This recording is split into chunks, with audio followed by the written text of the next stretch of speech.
تو نہ electronic voting machine کی ضرورت ہے، نہ کسی قانون کے تبدیلی کی ضرورت ہے، صرف ڈسکا دھاندلی رپورٹ کے ذمہ داروں کو کٹہرے میں کھڑا کر کے سزا دینے کی ضرورت ہے۔ اگر انہیں سزا ہو جائے تو پاکستان میں ہر آئندہ الیکشن صاف شفاف ہوگا اور مکمل طور پہ منصفانہ ہوگا۔ ڈاکٹر صاحب کیا کہیں گے؟ گزشتہ روز جو ہے جوائنٹ اپوزیشن کی بڑی لمبی نشستیں ہوئی ہیں، اب کیا اسٹریٹجی بنائیں گے؟ کل پارلیمنٹ کا جوائنٹ سیشن بھی ہے، فیوچر پلاننگ کیا ہے؟ دیکھیے، کل حکومت کو 2 دفعہ قومی اسمبلی میں شکست ہوئی ہے۔ اخلاقی طور پہ وزیر اعظم جواز کھو بیٹھے ہیں کہ وہ وزارت عظمیٰ کی کرسی پہ رہیں، یا تو وہ فوری طور پر اعتماد کا ووٹ لیں یا پھر وہ استعفیٰ دیں۔ 2 دفعہ پے در پہ حکمران اتحاد کو شکست ہونے کا مطلب یہ ہے کہ وہ ایوان کی اکثریت کا اعتماد کھو بیٹھے ہیں۔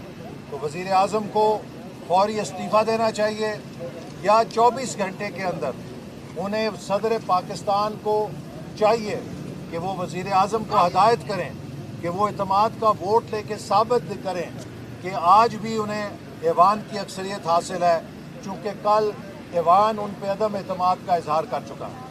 بہت شکریہ۔